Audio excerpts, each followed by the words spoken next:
Rick Famuyiwa. Famuyiwa. We'll never have to say it again. Yep. Very difficult name to pronounce. You can just take that bit and put it in whenever we say his name again. You just call him Rick. Too much editing. Rickolas. Rick. Ridiculous. Let me ask you something, Rick. You ever watch Walking Dead? Yeah. First 6 episodes. I think they're ending it, right? After season 11? It's not over yet? It's last episode. No, it's still going. I know, right? What? None of the original cast are still in it. Oh. I'm honestly shocked at that. Yeah, it's shocking. Anyway, you guys watched The Mandalorian last week? We did. Yeah, that's what we're here for. Yeah, we watched The Mandalorian.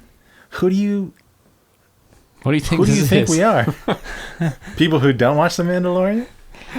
And we also watched, as Disney announced a crap ton of other things on Thursday. Oh, yeah. Yep. Which are... We're the same person. All of our heads were just exploding here. There's some great content coming out for Star Wars. Oh, yeah. So the Ahsoka series that we had mentioned is actually... Yeah, green shocking lit. as well. Hayden Christensen is coming back. I'm so excited. As Vader. The memes are present online. The memes are very heavy. Yeah, strong. Surrounding force, Hayden Christensen. And it seems like there's a lot of love out there for him to come back. And for anyone that's hating on it is getting, some... Yeah, I mean, I'm excited about it too. But, with things like this, people look at the future with the microscope, the past with a telescope. And I bet a lot of the people in those communities online talking about it and how excited they are people that were probably raised on the prequel trilogy that have, even though they know it wasn't great, they have a soft spot in their heart, especially for Revenge of the Sith, which is honestly, Hayden has some really great moments in that one. Yeah. I'm excited to see what he can do when he's directed by a different director. And they're doing Rogue Squadron, Patty Jenkins. That's going to be awesome. Mm-hmm. She's one of my favorite directors right now for blockbusters. What's the one about the High Republic or the end of the High Republic? It's called Acolyte. Acolyte. Yeah. That's the one I'm probably most excited about besides the Obi-Wan series. Yeah. And the Bad Batch doesn't look that bad. Yeah, I'm just excited to see more Clone Wars stuff. Or Clone Wars Season 8. Basically, is what I think that's what it is, more or less. And then there's a few others that... The Cassian Andor series, I mean, that's probably second to be coming out, I would say, after Obi-Wan, right? Yeah. Or maybe up next. Even before. Yeah. So I think they're filming that right now, and Obi-Wan doesn't start shooting cool. for another month and a half, I think. Yeah, well, I'm super stoked about that. I think that'll be cool to see like some more espionage type stuff. The seedy side of the Republic? Yeah. Or the Resistance, rather. The Rebels. Rebellion. The Rebellion. I can't get it all straight. The sound. Leia Organa's people. Speaking of Rebellion, I just finished all of Rebels for the first time. Show? Yeah. And it was amazing. I still haven't watched it all. Truly amazing. And I loved the last season in particular. It went super cosmic. Yeah, you like that last episode. Which is what I didn't expect it to go like super cosmic, but it did. And it was blowing my mind. You're a big space whale guy? I'm a big space whale guy. Okay. That part, it's not actually bad when you're watching the show because they introduce the space whales beforehand, and when they show back up again... It's one of those things that's just like... That's all I really know about the fourth season of Rebels. If we get live action space whales at some point, I will lose my mind. So they introduced in Rebels a very interesting thing that I think will eventually play out or is already playing out in The Mandalorian, which is these other aspects of the Force that aren't really touched on all that much, but it took the cosmic entity that everyone talks about and that you see through like objects moving, and then they went even more cosmic with it and actually showed spiritual or physical representations of what that Force would look like. And it was awesome. And it was done in a way I had never seen. And I was like, oh, amazing. If Filoni is going in this direction and Favreau, they're going in this direction with The Mandalorian or even these spin-off shows, it's going to be incredible. Like, it's going to get really cool. Because it's never too much to where it's like unbelievable. I mean everything in Star Wars is unbelievable. Yeah, it's all fantasy. But it's never too much to where it's overdone. Exactly. it's always like just enough to still leave this element of mystery to it that makes you just really intrigued in what's happening, which is really cool. Just like the baby Yoda sitting on the rock and shooting up that force field thing. It's a lot like that, where it has like this element of mystery and you're like, what is happening? But it's still the Force, and you can kind of piece it together in your mind what's occurring. So it's super good. I'd highly recommend Rebels to anyone. Go watch it. I watched a 50 episode essentials list. I watched more than 50 episodes, but I watched the essential 50, and it was amazing. Anyway, this particular episode of Mandalorian is called The Believer. The Believer. Who was the believer? Bill Burr. We think it's Bill Burr. Yeah. It could also be referring, I guess, to Mando. I mean, we saw a bit of character development for him this episode. Yeah, the one thing that was interesting in line with him being a believer is him essentially sort of questioning, not out loud, but it seems like he's sort of toying with the idea of the Mandalorian cult religion. The creed that he's grown up knowing maybe isn't so maybe the right he's way. Challenging his beliefs a little bit, and he took his helmet off. I mean, clearly, he took his helmet off in front which is huge. Some randos, some Randalorians. Yeah. You're the worst. That was amazing. I love you. You're the worst. Some rando Calrissians. That's a good joke. I could go all day. Okay, Captain America. It was hilarious watching him with his mask off, his facial expressions as he was watching Bill Burr square off with the bad guy. Yeah. And he was just like, I don't know how to like just like looking back and forth. It reminded me of the gif from Breaking Bad where Jesse's just drinking water awkwardly at the table in between Walt and Skyler. Right, yeah. He's just like, I don't know what to do with my face. I always have a helmet on. But Bill Burr makes sense too, because we really got to see more of his character, and yeah, he was the star. He was the fact that he wasn't this dogmatic ex-Empire person. He actually stood up for something that was of moral grounds, acceptable moral grounds to the rest of the characters. So that was cool. Yeah, he was great. Just an amazing performance, and just this episode was written really well. Yeah, really well. I mean, dialogue wise, some of the best of the show, I'd say. I agree. I mean, some of the only this episode was basically all character, you know? And you don't get much of that. It didn't leave me cheering as much as the last like 4 episodes in a row. The one time I did was when the seismic charge went off. I was like, yes, that's amazing. But it was just like, you know, it was a really well written episode, very well executed. I thought it showed off Rick Famuyiwa's directing skills more than the last episode that he got in season 1, which was probably the least favorite of everyone's that I've talked to. The 4th episode, the shrimp one, was not good to me. Okay.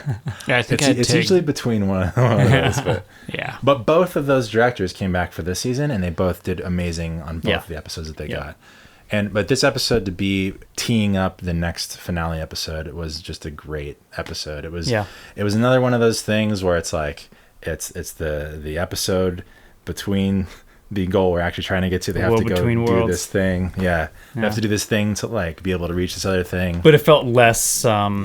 It felt less like it was holding anything up than other examples of that. Oh, and Fett got like a paint job, it looked like. Yeah, he refurbished his armor. Went to the shop. Yeah, he's looking real good. I was hoping he'd get out of the black garb that he's wearing underneath, because I really liked that lighter color, just like classic Boba Fett. But the jumpsuit, well, it's like a white. It was like a tan. Yeah, it was tan. Yeah. And just looked dirty. Yeah, it was really cool to see the inside of Slave One. Yes, and I think it was this episode or the last one where you see the entire the gyro. Yeah, the internal mechanism which allows for people to not have to be lying down.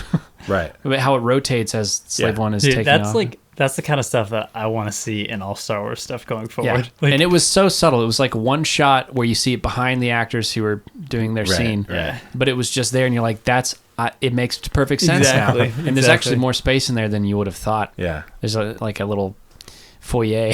Yeah. Inside Slave One. Yeah. I think I think there are people serving drinks in there. It was crazy. No, you're right. A hearth in there, right? Stoke the fire. It's Christmas time. There's a Yule log. No. Oh my god, a porte-cochere. Yeah, anytime we get to see... What is that? I don't know. Anytime we see Slave One featured, it is amazing. And you mentioned the seismic charge, which we got. Which sounded a little different from bit. how it did in episode 2. It sounded more like a... Yeah, at that point I turned it off. I couldn't I watch was it anymore. done. They changed this. It was not true. I was like, wait, what? Bryce, why? Why would you do that? It was not true to I thought it was better because it wasn't as cheesy as just like a note on a synth. the bass drum. It was actually... yeah. It actually sounded... It was that plus like an explosion sound effect. Like it was layered. So it felt... It sounded We're really a lot. getting into it here, yeah. We won't be seeing... It's a massive retcon to Oh, the fat lineage. Which is something I said in the last episode, which my wonderful girlfriend's family, her dad, pointed out. Don't let anyone shame you. That was the point in which he realized that this podcast was too deep. It wasn't went for too him. far in for him. You're welcome, Papa Hurley. Well... But also... I would love to say I loved the action sequence on top of the train. yeah. Very Indiana Jones. Yeah, For real. classic Yeah. Indiana Jones, and the design of those pirates, terrorists, whatever. The design of just everything in this Yeah. episode was so cool. The planet, I was sort of like this jungle-y type, like Indonesia type thing. It wasn't California. I can Was tell you that not was not Southern California. Yeah, It was a little less uncanny. yeah. Like the I don't know X-Men. the Imperial ships or the Imperial tanks. I just thought it looked so cool. I love that they had to put on the stormtrooper outfits and anything that just sort of sheds a light on like the background of like what we see in the original trilogy or something. Yeah. I love that. I That's- love seeing the inner workings of the Imperial like war machine. You know? The Imperial I think this was the first time they referred to it as the Remnant, wasn't Yeah, it? I think so. Which I thought was really cool. Mm-hmm. Kind of another little piece of before it becomes what it becomes in the sequel trilogy. Yeah, because it was always referred to, I think, maybe not always, but it was referred to as the Imperial Remnant in the old canon. Yeah. The old Yeah. extended The universe. old. The days Yeah. of yore. And now we get to see it, like you said, anytime that little bit of world building is in there, Mm-hmm. it's really cool to see. And in that base, all the soldiers, it was really interesting to see them flip the script on... Not only do you see the TIE fighters come to Mando's rescue, but you get to see the celebration at the Imperial base, which very much mirrored when Luke Skywalker comes back after blowing up the Death Star. Exactly. I was like, oh, this is very interesting. And they even mirror that within the episode when the two TIE fighters are coming back to take them out in the Slave One. I thought that was cool. Just really, like I said, really well written. It all fits so well in the 30 minutes that it was. And Did it Boba fit so well? It fits so well. it fit so well. It showed when you guys were talking about the Empire that there's like a lot of bad dudes that are still left, and that's why they're still trying to like. Well, that's basically what it is. It's remnant. only bad dudes now. That guy who was a very familiar like B or C-list actor, Valen Hess. Valen Hess. Yeah, such a great And Star Wars. It's so Imperial. Yeah. His face and like his pointed features. Yeah, on he's his like face. an Arkansas Yeah. Imperial I'm officer. like, this guy rather than a could British- have been in the Watchmen as like one of the. He's openly talking about his war crimes. Yeah. And Bill Burr is just like, he's like, I can't deal with this right now. I'm gonna kill you. Yeah. That was a great moment. It was very. You knew he was going to snap soon, Yeah. and You then knew again, someone- he's just such a good performance. I thought he was amazing. And Pedro Pascal's performance, because you could actually see his face react, was so awesome to see, because he's like, no, don't do it. It's almost just strange to see his face at this point in the show. Yeah. Well, I'm wondering if we don't see his face again in the next episode, maybe there'll be this like weird trend where we only get to see Pedro Pascal's face once per season, because we only saw it once last season as well with IG-11. Yeah. And that guy, you said he was in the 2005 Dune movie? Doom. Doom. Yeah. Oh. With Carl Urban and The Rock. And The Rock. What a incredible masterpiece. Piece of cinema. Probably the right greatest video game adaptation to film that there's ever been. Easily. But I just remember him because he was... Are you being facetious? I mean, it's like, I like it in the same way I like the, Triple X franchise, Or Fast and the Furious? It's not art house. No, certainly not. It's not even house. But he did... But you're right. And it's funny because we usually see Imperial lieutenants and captains as like British officers. Mm-hmm. And this guy was, like you said, he was straight out of... South? Middle America. Yeah, it's the Southern America.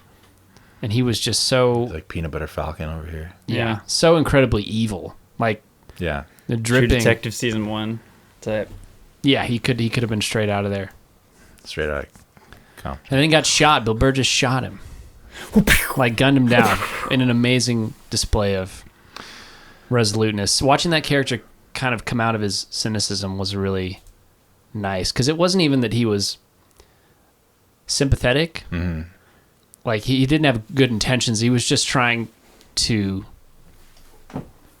deal with this guy who had sent all of his friends to their dads back in the war. I think they referenced sort of like a Operation Cinder, right? Which was like a nom. That was a cool. Wasn't that the battle from Battlefront 2? Battlefront 2, yeah. The story in the Battlefront 2 game from 2017 begins with Operation Cinder, and it's basically they roast canon? Naboo, right? Yeah, they go and just would they get rid of Naboo? They don't get rid of Naboo, but the Empire just launches this like full-out assault on like every single place they can get their hands on and just bombs everybody. Like glass the planet almost. Yeah. This is pre Fall of Empire?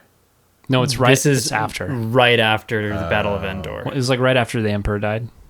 Like as like a stick it to him type of thing. Mm-hmm. Like, Scorch Earth. We're going out with a bang. But they ended up killing, like Bill Burr said, tens of thousands of Imperial troops. Crazy. Of which Bill Burr was one of. Yeah. Which is why he survived and ended up just a mercenary. This is probably a hot take.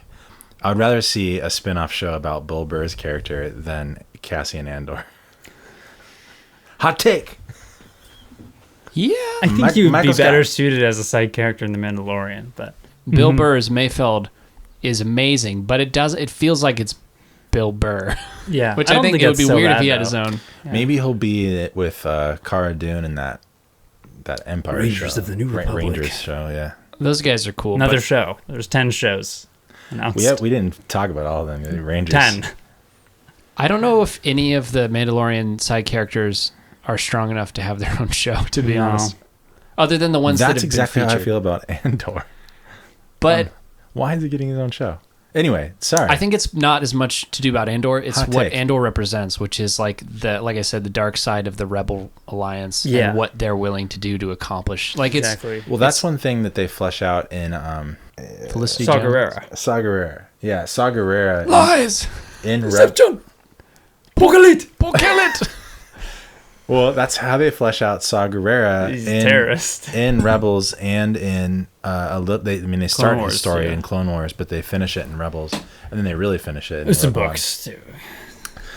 But he's the darker side of the Rebels. Andor is not. I'd rather see a Saw Gerrera spinoff. Andor Rogue One opened with Cassian Andor just shooting his buddy, His informant. because yeah. he knew he couldn't get out alive. He I killed know, him in I cold know. blood. But I mean, to be honest, I'd like to see, people like a main character that sort of represents a moral gray area. I think that's sort of Cassian, but Saw Gerrera is a terrorist. Yeah. And I think it would be kind of weird to see a show about straight up terrorists. And we I mean, for granted, the the Rebel cause. Alliance, It would be for all interesting. intents and purposes, is a terrorist yeah, organization. you're right. It's true. I mean, think about all the deaths on. That's what I'm talking about. Long live That the would be Empire. interesting to see the dark side of that, because they talk about that a lot in the show of Rebels. Like we're on the same side, but our means of getting to the end are different, and so they talk about the difference between Saw Gerrera and what the nicer Rebel Alliance. But they're still doing terrorist acts, and it's a fascinating exploration of that ethical and moral dilemma. And there's probably a lot of the Star Wars universe that sees them as terrorists, even if they don't directly support the Empire. Because like Valen Hess said in this Mando episode, the Empire represents order. they represent like an establishment versus the chaos of. Yeah, a lot of cool. I don't know about cool, but there's a lot of thought-provoking similarities to Nazi Germany, more so in this like imperial remnant we're seeing now than any other part of the empire. Before, it's really just in costume and in look, but now it's like ideology, you know? And you get that in the First Order as well, but I think now maybe it is like a sort of transitional empire into what we'll see in the sequel trilogy. Get 'em. So what, you guys like it? It was a the great episode of The Mandalorian? I loved also how the last, the way that it ended was Mandalorian showing up in a hologram, saying the exact same lines that Moff Gideon said to Mandalorian previously. There's huge Liam Neeson energy. He's like, from Taken, He's like, exactly. I do not have a lot of money, but I will find you. It looks like the location they're going to is Camino. No way. That'd be insane. Yeah, some people were speculating. Which makes sense because that's the doctor guy from earlier. Oh, he is had a Camino logo on his shirt, and that could be. There's some labs there for extracting some midichlorians from Baby Yoda. Camino was one of my favorite parts of the whole prequel trilogy. Same. It might be my favorite planet in Star Wars. That'd be so cool. Yeah. Do you think we would see I can't remember what the species is. Caminoans? Yeah. Learn your Star Wars! I thought they were... Get into your thick skull! I meant the Latin name. Caminoans. The long neck people.